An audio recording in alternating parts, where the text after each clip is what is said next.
Hello student, मैं प्रमोद कुमार आज एक बार फिर तुम लोगों के सामने इंटरमीडिएट की केमिस्ट्री का जो लेसन 5 है पृष्ठ रसायन अर्थात सरफेस केमिस्ट्री वो लेके आया हूँ।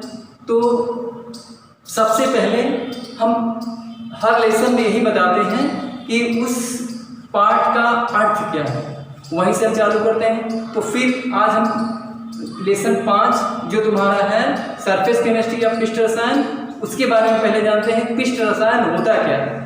ठीक है, तो लेसन 5 है तुम लोगों का बेटा, ये 5वां लेसन है पृष्ठ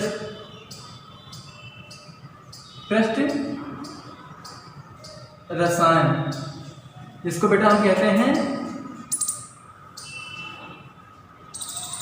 सरफेस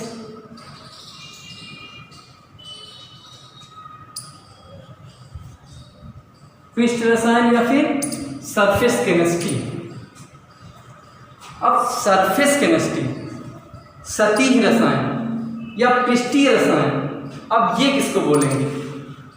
तो यहाँ पर परिभाषा या फिर इस विज्ञान को हम कैसे सीखेंगे? नाम से पता चलता है कि इस रसायन का संबंध किसी पदार्थ के पृष्ठ से होगा। ठीक है, पदार्थ के पृष्ठ से होगा। पदार्थ 2 प्रकार के हम लोगे, ठोस अदरवाइज या फिर द्रव। तो यहाँ चलो इसकी परिभाषा सीखते बेटा। पहले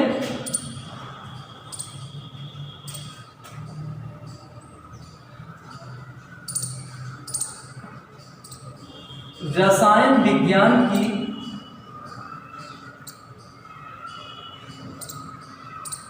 वह शाखा या ब्रांच, वह शाखा, रसायन विज्ञान की वह शाखा जो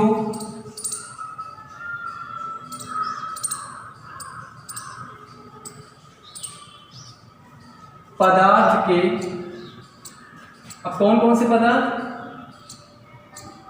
की, अब कौन कौन से पदार्थ बेटा? ठोस या ठोस द्रव, दोनों पर हो सकता है।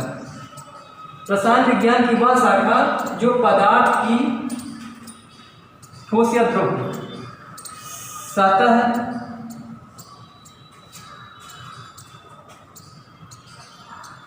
पर होने वाली, विज्ञान की वह शाखा जो पदार्थ की सतह पर होने वाली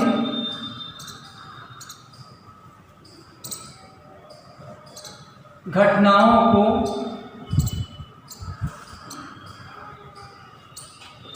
रसायन विज्ञान की वह शाखा जो पदार्थ की, ये यहाँ पर एक बेटा शब्द कर देगा, जो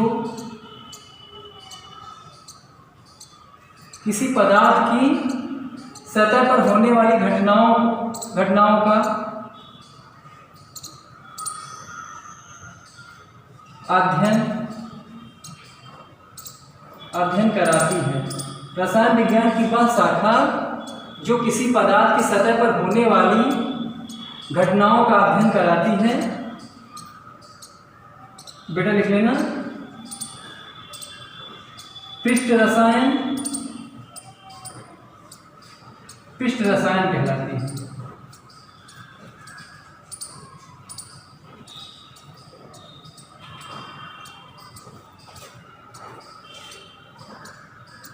ठीक है, अब कोई ठोस या द्रव, कोई पदार्थ होगा जिसकी सतह पर यह घटना हो रही है, तो उस विज्ञान की शाखा को कहा गया सरफेस केमिस्ट्री या पृष्ठीय या सतह पर होने वाली सतह विज्ञान। ठीक है, तो यहाँ पर बेटा हम बताते हैं कि कैसे हम अपने दैनिक जीवन में इन घटनाओं को देखते हैं, या फिर कैसे डिफाइन करेंगे कि किस पदार्थ की सतह पर कौन सी घटना हो रही है। तो इसके लिए हम बताते हैं, इसमें 2 चीज़ें तुम लोगों को पहले पढ़ाएंगे बेटा हम। एक होगा जो सतह पर होने वाली क्रिया, सतह पर दो तरह की क्रिया होती है। एक हम मान लेते बेटा, देखो पहले घटनाएं बताते हैं। एक होती है अधिशोषण, अधिशोषण, एडजॉर्प्शन, एडजॉर्प्शन। दूसरा बेटा होता है अवशोषण, अवशोषण, एब्जॉर्प्शन, एडजॉर्प्शन, एब्जॉर्प्शन। दोनों में क्या अंतर है? यही दो घटनाएं हम लोगों को पढ़नी है, एडजॉर्प्शन और एब्जॉर्प्शन, अधिशोषण और अवशोषण। यहां बेटा अगर हम पहले बात करें अधिशोषण की, तो कैसे डिफाइन करेंगे अधिशोषण को? जैसे हम बताएं कि पानी की एक बूंद, पानी की एक बूंद या दो बूंद हम अपनी हथेली पर रख दें, ऐसे हथेली पर, या नहाने के बाद हम देखते हैं हमारे शरीर पर पानी की बूंदें क्या है, ऐसे चिपकी हुई है, ठीक है।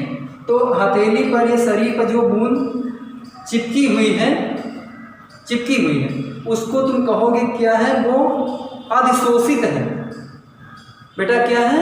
अधिशोषित। वो सतह से क्या हुई है? चिपक गई है। और दूसरे की, जैसे दूसरा है अवशोषण। उसी पानी को अगर चाक, खड़िया, चूना किसी के ऊपर डाल दो, देखो बेटा तुरंत गायब, तुरंत ही गायब।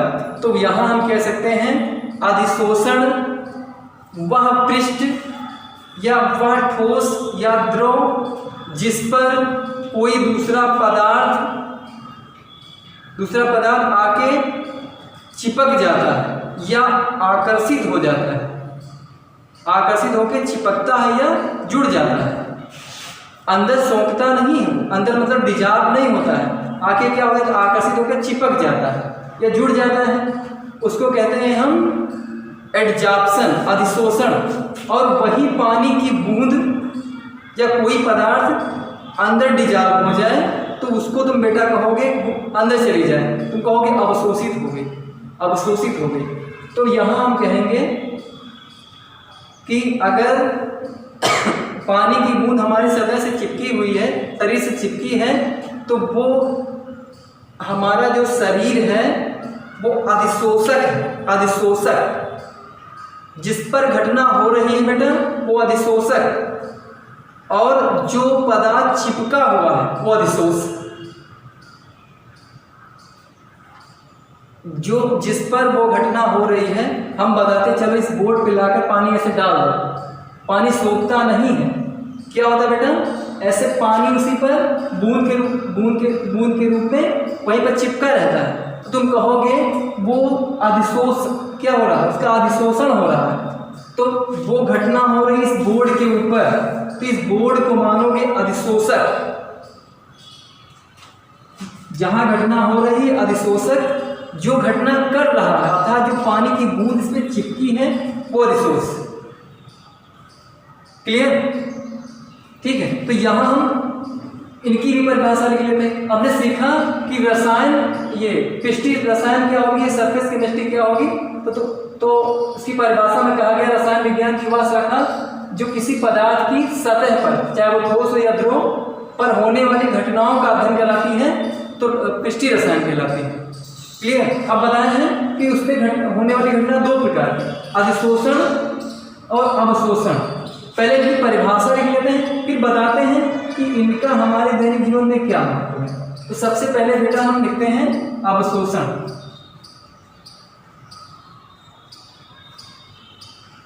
अवशोषण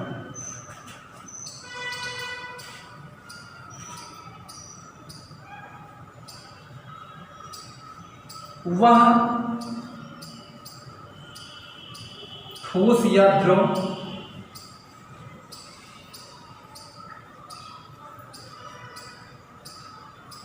जिस पर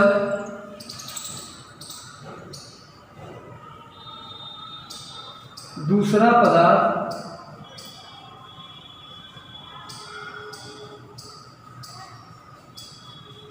दूसरा पदार्थ आकर्षित होकर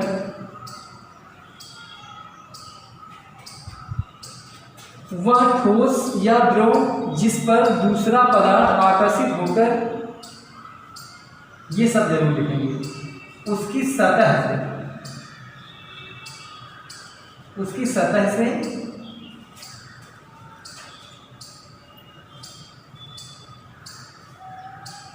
जुड़ता या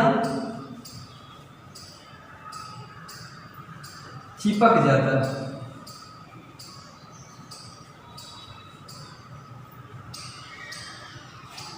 वह ठोस या द्रव जिस पर दूसरा पदार्थ, हमने बताया ये ठोस पदार्थ है जिस पे हमने पानी की बूंद डाल दी इससे, तो पानी का बूंद चिपक गया।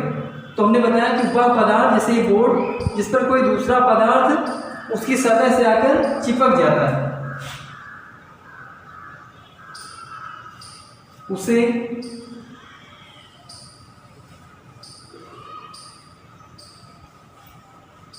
अवशोषण कहते हैं।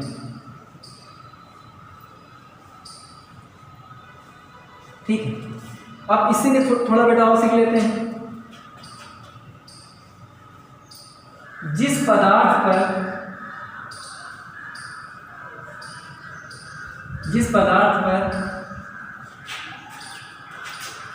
यह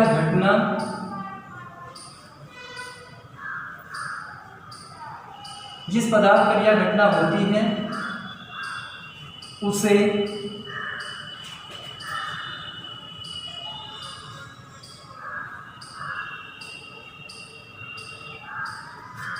अभी देखो यहाँ परिभाषा अवशोषण लिख दिया हमने, यहाँ बेटा होना चाहिए था अधिशोषण।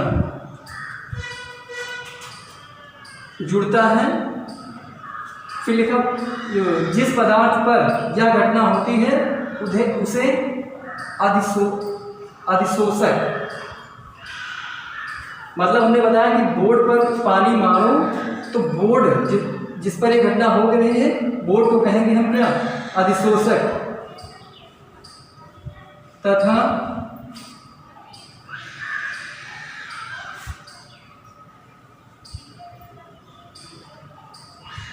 चिपकने या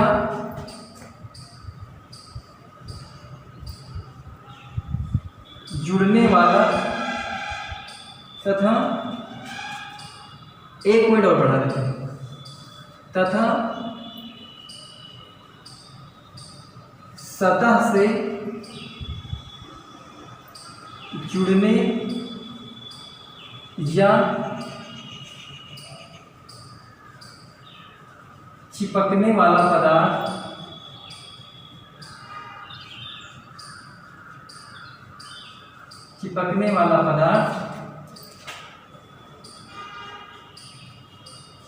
अधिशोष से कहा जाता है, अधिशोष से।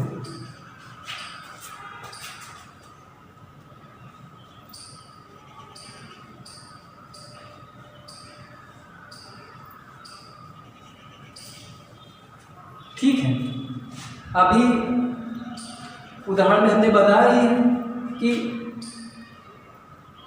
ये मतलब ये अधिशोषक और अधिशोष, ये दोनों जो घटनाएं कर रहे हैं उसको हम कहेंगे अधिशोषण।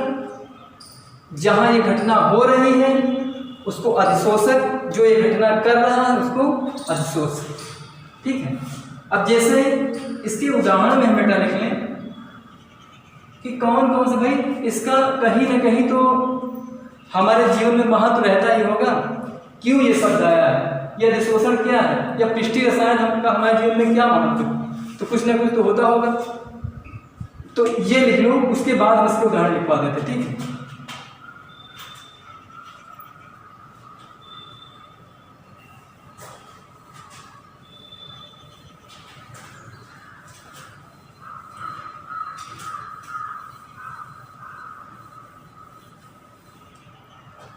उदाहरण लिख देते बेटा यहाँ।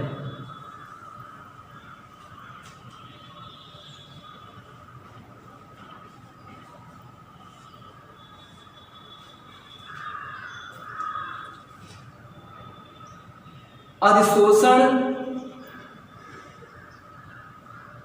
को हम लोग वैसे उससे क्या है अपरिचित हैं, लेकिन हमारे जीवन में या हमारे जीवन के लिए जितनी खाने पीने वाली वस्तुएं हैं उन पर सब पर इसका हाथ है लगभग। जैसे हम बताते हैं कि जो शर्करा है बेटा, चीनी में जितनी भी अशुद्धियां हैं, लाल पीला रंग है, वो अगर शुद्ध करने का काम करता है तो ये कौन करता है? ये कि जैसे जब गन्ने का रस निकाला जाता है तो देखा होगा तुम लोगों ने कि बड़ा दूसरी टाइप का मटमैला, या फिर बता दें कि इसमें अनेक तरह की अशुद्धियाँ होती हैं। तो जब हम अधिशोषक कोई पदार्थ, मान लीजिए जैसे चारकोल वगैरह, कोई हड्डी की राख जो है, चारकोल को उसमें जब डाल देते हैं, चारकोल को उसमें डाल दिए तो बेटा होता क्या है, चारकोल का काम है अधिशोषण का, वो अशुद्धियों को चिपका लाएगा, चारकोल को बाहर कर दी, इतनी अशुद्धियां थी उसने क्या किया होगा, अधिशोष कर लिया होगा, चिपका लिया होगा चुंबक के जैसा बस। तो अब हम बताते हैं कि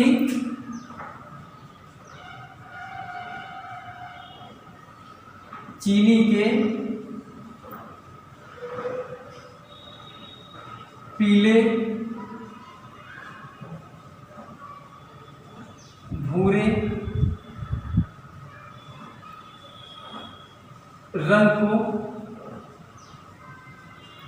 उड़ाने में, ठीक है, इसका उपयोग करते हैं बेटा, ठीक है, चारकोल का, वो भी क्या है, एक अधिशोषक है।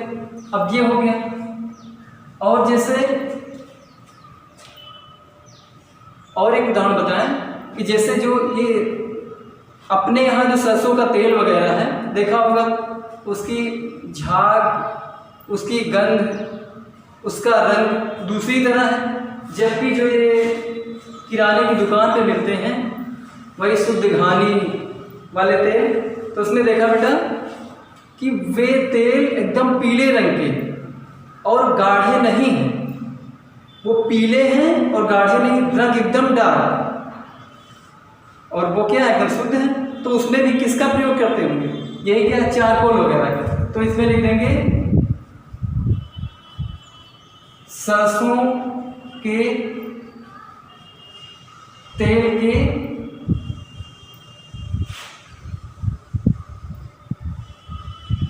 शोधन। इसमें बेटा प्रयोग करते हैं दोनों में किसका, चारकोल का। और बहुत सारे हैं, जैसे हम देख लेते हैं SO2 10 में पढ़ा है, चीनी के रंग को उड़ाने में, क्लोरीन, ये दोनों विरंजक का कार्य करते हैं। ये जितने भी हैं सब क्या है, अधिशोषण। अब तुम लोगों ने सीखा पृष्ठीय रसायन क्या थी, पृष्ठीय रसायन हमने बताया। पृष्ठीय रसायन में फिर दो चीजें, अधिशोषण, अवशोषण। अधिशोषण जिससे कोई पदार्थ जाके चिपक जाए, अवशोषण जिसमें कोई पदार्थ जाके डिजॉल्व हो जाए। फिर अधिशोषण की परिभाषा में हमने बताया कि किसी पदार्थ का किसी दूसरे पदार्थ की ओर आकर्षित होकर चिपकना अधिशोषण क्रिया है। जिस पर वो घटना हो रही है वो अधिशोषक, जो घटना कर रहा है वो अधिशोष। उसके उदाहरण बता दिए, ठीक है। अगली क्लास में बेटा तुम लोगों को बताएंगे अधिशोषण और अवशोषण। ये एग्जाम में पूछा जाता है कि अधिशोषण और अवशोषण, एडजॉर्प्शन और एब्जॉर्प्शन दोनों में क्या अंतर है, तो ये तुम लोगों को बता देंगे। आज की क्लास में बेटा इतना ही, और तुम लोगों से एक गुजारिश है कि तुम लोग निरंतर पढ़ते रहो, क्योंकि यदि कुछ ऐसा हुआ कि तुमको स्कूल जाने को मिला या ना मिला, जैसा भी डिसीजन होगा, तो बोर्ड परीक्षा तो टलेंगी नहीं, वो उतने पर ही होना है जितना समय उनको दिया गया है। तो तुम्हारे पास ज़्यादा टाइम नहीं है, इसीलिए तुम ज़्यादा से ज़्यादा पढ़ते रहो और हमसे पूछते रहो। हमसे क्या, जिनसे भी तुम पढ़ रहे हो उनसे निरंतर पूछते रहो। तो बस आज की वीडियो में बस इतना ही, और तुम लोग ये अपनी नोट्स जरूर बनाते रहना बेटा। बस आज वीडियो में इतना ही।